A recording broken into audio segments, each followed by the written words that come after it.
તો અમદાવાદ શહેર સહિત 6 જિલ્લાઓમાં નવી ડીઈઓ કચેરીને મંજૂરી મળી છે। અમદાવાદ શહેર જિલ્લા શિક્ષણ અધિકારી કચેરીનું વિભાજન જિલ્લા શિક્ષણ અધિકારી કચેરીએ અમદાવાદ પૂર્વ અને પશ્ચિમમાં વહેંચાશે।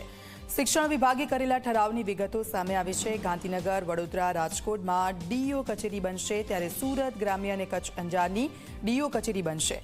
રાજ્ય શાળા સંચાલક મંડળે સરકારના નિર્ણયને આવકાર્યો છે। તો શિક્ષણ વિભાગે કરેલા ઠરાવની વિગતો સામે આવી છે। ડીઈઓ કચેરી બનશે।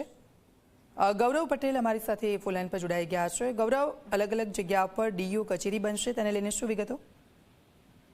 હજી વાત કરીએ તો વહીવટી સાનુકૂળતાને ભાગરૂપે આ નિર્ણય કરવામાં આવ્યો લાગ્યું છે, કારણ કે જે રીતે અમદાવાદ શહેરનો વિકાસ થઈ રહ્યો છે, જે રીતે અમદાવાદ શહેર ચારે બાજુ વિસ્તરી રહ્યું છે, તે પ્રમાણે વર્તમાન જે ડીઈઓ છે તેમના પાડે ખૂબ જ મોટી જવાબદારી આવતી હતી। તેના ભાગરૂપે આ ડીઈઓ કચેરીના વિભાજનનો નિર્ણય કરવામાં આવ્યો છે અને ટોટલ 6 જિલ્લાઓની વાત છે, જેમાં વાત કરીએ તો અમદાવાદ, ગાંધીનગર, વડોદરા, રાજકોટ, સુરત, ગ્રામ્ય અને કચ્છ અંજારના ડીઈઓ કચેરી બનશે। જે કચ્છ અંજારની વાત કરીએ તો ખૂબ જ મોટો વિસ્તાર ધરાવતો જિલ્લો છે, માટે આ ડિસિઝન લેવામાં આવ્યું છે। બાકી ગાંધીનગર, બરોડા, રાજકોટ અને સુરતની વાત કરીએ તો ત્યાં વસ્તી અને શાળાઓની સંખ્યા વધારે છે, માટે આ નિર્ણય કરવામાં આવ્યો છે।